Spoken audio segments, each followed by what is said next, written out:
Reagan, புத்தாண்டை பிரசவிப்பதற்காக அனைவரும் காத்திருக்கும் வேளையில புது மனிதர்களை பிரசவிக்கக்கூடிய வல்லமை கொண்ட புத்தகங்களை தரக்கூடிய புத்தக கடைகள்ல அங்க எந்தெந்த விதங்கள்ல ஏற்பாடு செய்யப்பட்டிருக்கிறது நீங்கள் இருக்கக்கூடிய புத்தக கடையில?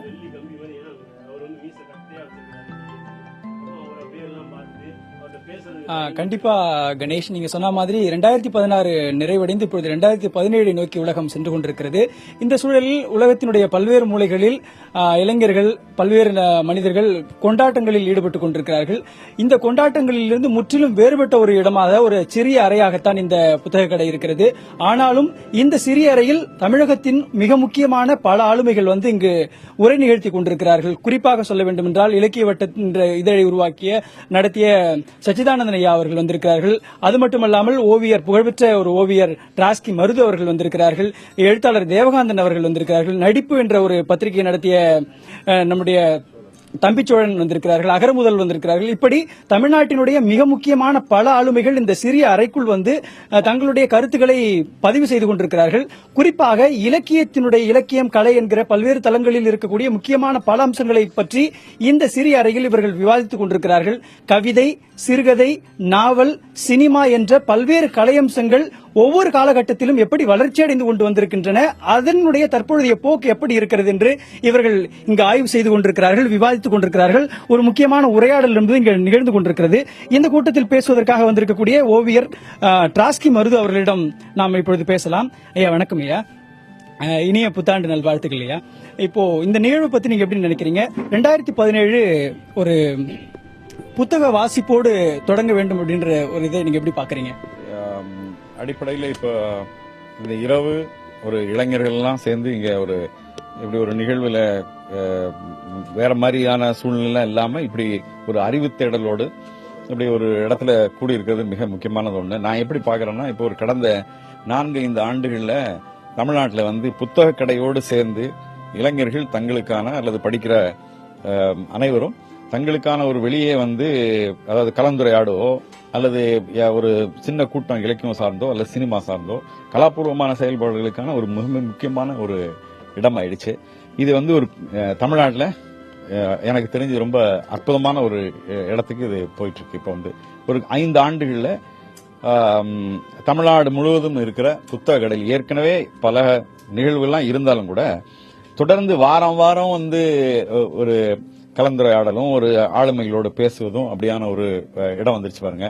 அது இந்த புத்தாண்டை ஆரம்பிக்கிற இந்த இரவுலும் கூட இத்தனை பேர் வந்திருக்கிறது எனக்கு பெரிய மகிழ்ச்சி. அதுல இது சச்சிதானந்தன், தென் அம்சன்குமார், பாரதி, இன்னும் இங்க உட்கார்ந்துருக்கிறவங்களே அற்புதமான எனக்கு தெரிஞ்ச கலை இதுல ஆர்டிஸ்டிக்ல ஒர்க் பண்றதுல ரொம்ப சிறப்பான ஆட்கள் இருக்காங்க. இவர்கள் எல்லோரும் கூட நானும் இருக்கிறது எனக்கு பெரிய மகிழ்ச்சி தான். உங்களோட நானும் இருக்கிறது ரொம்ப மகிழ்ச்சியான ஒரு தருணமா இருக்குது. கணேஷ், நீங்க சொன்ன மாதிரி இந்த அறை என்பது மிகச்சிறிய அறையாக தான் இருக்கிறது. ஆனால் பல்வேறு முக்கியமான விஷயங்களை குறித்து இவர்கள் விவாதித்துக் கொண்டிருக்கிறார்கள். ஒரு பெரிய புத்தகம் திறக்கப்படும் பொழுது சிறைச்சாலை கதவுகள் மூடப்படுகிறது அப்படின்னு சொல்றாங்க. அது மாதிரி இந்த நூற்றாண்டை, இந்த 2017 என்கிற இந்த ஆண்டை புத்தக வாசிப்போடு தொடங்கும் போது ஒரு அறிவுத்தளத்திற்குள் ஒரு சமூகம் செல்வதற்கான ஒரு முக்கியமான ஒரு தேடலாக இருக்கிறது. கலை இலக்கியத்தில் அடுத்த தளத்திற்கு செல்லுகின்ற ஒரு பங்களிப்பை இன்றைய சமூகம் நிகழ்த்த வேண்டிய மிக முக்கியமான கடப்பாடு நமக்கும் இருக்கிறது என்பதுதான் இங்க இருக்கக்கூடியவர்களுடைய முக்கியமான நோக்கமாகவும் இருக்கிறது. கணேஷ், இப்பொழுது நம்மிடையே ஒரு நடிப்பு என்ற ஒரு இதழை நடத்திய தம்பிச்சோழன் நம்மோடு இணைந்திருக்கிறார். அவர்கிட்ட நம்ம பேசலாம். சோழன், இந்த நிகழ்வு நீங்க எப்படி பாக்குறீங்க? இளைஞர்கள் இப்போது வாசிக்கிற பழக்கத்துக்குள்ள வந்திருக்கிறாங்களா? இப்போ இளைஞர்கள் வாசிக்கிற பழக்கத்துக்குள்ள வரணும்னா என்ன மாதிரிலாம் செய்யலாம்? ஐயா டிராஸ்கி மருது சொன்ன மாதிரி தான். அது இந்த வருஷம் முழுக்கும் புத்தகங்களோட இருக்கிற ஆள் தான். நான் என்னை மாதிரி ஆட்கள்லாம் வாரத்தில் 2 புக்கு வாங்குறது அப்படின்றது. ஆனாலும் இந்த மாதிரி வருஷத்தினுடைய இறுதியில் இப்படி ஒரு கூட்டத்தை வைக்கிறதுன்னு போன வருஷம் ஒரு இடத்துல தொடங்கினது. இன்னைக்கு நகரத்துல 4 இடங்கள்ல இது நடக்குது. இனி வருகாலங்கள்ல இது இன்னும் பெருகி ஒரு புத்தக திருவிழாவா அந்த வருடத்தினுடைய இறுதியில ஒரு புத்தக திருவிழாவா நடக்கிறது அப்படிங்கிறது ரொம்ப சந்தோஷமா இருக்கு. அப்படி நினைச்சு பாக்குறது. வாசிப்பு பழக்கம் அப்படி யாரெல்லாம் வளர்த்துற முடியாது, தானா நடக்கும்.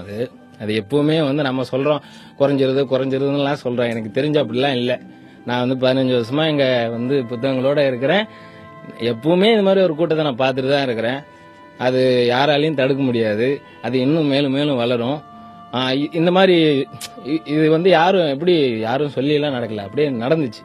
போன வருஷம் ஒண்ணுங்கிறது இப்ப 4 நடக்குது, அடுத்த வருஷம் 8 மாறும் நான் நினைக்கிறேன். கண்டிப்பா சோழன் நீங்க சொன்ன மாதிரி கணேஷ், தம்பிச்சோழன் சொன்ன மாதிரி தான் கணேஷ், ஒரு சின்ன புள்ளி தான் கணேஷ் இந்த இடத்துல தொடங்கி இருக்குது. இந்த இடத்துல தொடங்கி இருக்கக்கூடிய இந்த புள்ளி என்பது ஒரு கேளிக்கை என்கிற அந்த விஷயத்தை தாண்டி அறிவு தேடலுக்குள் இளைஞர்கள் இன்றைக்கு வரக்கூடிய முக்கியமான ஒரு தேவை என்பது சமூகத்துக்குள் இருந்துட்டு இருக்குது. சமீபத்தில் சாகித்ய அகாடமி விருது வாங்கிய வண்ணதாசன் மாதிரியான எழுத்தாளர்களுடைய படைப்புகள் கூட இங்கு விவாதிக்கப்பட்டு கொண்டிருக்கிறது கணேஷ். அது இல்லாம இன்னைக்கு வாசிப்பு கலை இலக்கியத்தினுடைய அடுத்த அடிக்கு எடுத்து செல்வதற்கான முக்கியமான தேவையை குறித்தும் இதற்கு முன்பு எழுதிய எழுத்தாளர்கள் படைப்புகள் குறித்தும் மிக விரிவாகவும் விளக்கமாகவும் பேசிக்கொண்டே இருந்துட்டு இருக்காங்க கணேஷ். 6 மணிக்கு தொடங்கிய இந்த நிகழ்வு என்பது ஏறக்குறைய 1 மணி தாண்டி கூட இங்கு செல்ல இருக்கிறது. இப்பொழுது அடுத்து புத்தாண்டை வரவேற்கும் விதமாக இந்த அரங்கத்தில் ஒரு கேக் வெட்டி இங்க கொண்டாட்டத்திலும் ஈடுபட இருக்கிறார்கள் கணேஷ். இப்பொழுது நம்ம முக்கியமான ஒரு இலக்கிய ஆளுமையை தான் நம்ம இப்போ சந்திக்க போறோம். சச்சிதானந்தன் ஐயா அவர்கள் இலக்கிய வட்டம் என்கிற ஒரு இதழினுடைய முக்கியமான ஒரு ஆளுமை. இவர் இலக்கியத்தை அடுத்த அடிக்கு கொண்டு சென்றவர். அவரிடம் கேட்கலாம். ஐயா வணக்கம். இன்றைக்கு இலக்கிய வாசிப்பு என்பது எப்படி இருக்கிறது? 2017 இலக்கியம் எந்த அளவுக்கு போகும்?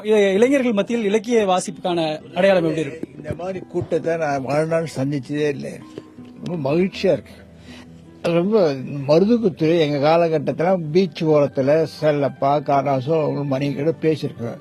ஆனா முறையா இளைஞர்கள் அது எனக்கு ரொம்ப நம்பிக்கை தருது. நான் கொஞ்சம் இப்ப வாசிப்பை ரொம்ப குறைச்சிட்டேன். ஆனா இப்ப தற்காலத்து யார் எழுதுறாருன்னு எனக்கு தெரியாது. அதனால இந்த ரொம்ப நான் என்னால் பேச முடியல. முக்கியமான காரணம் நம்ம பரிசு திட்டுவேன். இந்த மாதிரி எனக்கு ஒரு நம்பிக்கை தரமாக கூட்டம் மகிழ்ச்சி. அது மேல நான் சொல்ல முடியும், நிஜமாவே சொல்றேன். ரொம்ப ஐ எம் சோ ஹாப்பி. ரொம்ப நன்றி. நம்பிக்கை தரக்கூடிய ஒரு விஷயம் இந்த இடத்து இந்த அறையிலிருந்து உருவாகி இருக்கிறது அப்படின்றதுதான் சச்சிதானந்தன் ஐயா அவர்களுடைய கருத்தாகவும் இருக்குது. அதுதான் நம்முடைய கருத்தாகவும் இருக்கிறது. சமூகம் வாசிப்பு பழக்கத்திற்குள் செல்ல வேண்டிய முக்கிய தேவை என்பது நம்பிக்கையினுடைய அடிப்படையில் பிறந்திருக்கிறது. இது சிறிய புள்ளியாக தொடங்கி இருக்கக்கூடிய இந்த அறை என்பது தமிழகம் இந்தியா தாண்டி ஒரு பெரிய ஒரு புத்தாண்டு கொண்டாட்டத்தினுடைய அவசியத்தை வலியுறுத்தி ஒரு மிகப்பெரிய புத்தக வாசிப்பு தினமாகவும் இந்த நாளை நாம் மாற்ற வேண்டிய தேவை இருக்கிறது என்பதுதான் இவர்கள் சொல்லுகின்ற முக்கியமான ஒரு விடயமாக இருக்கிறது. காயத்ரி.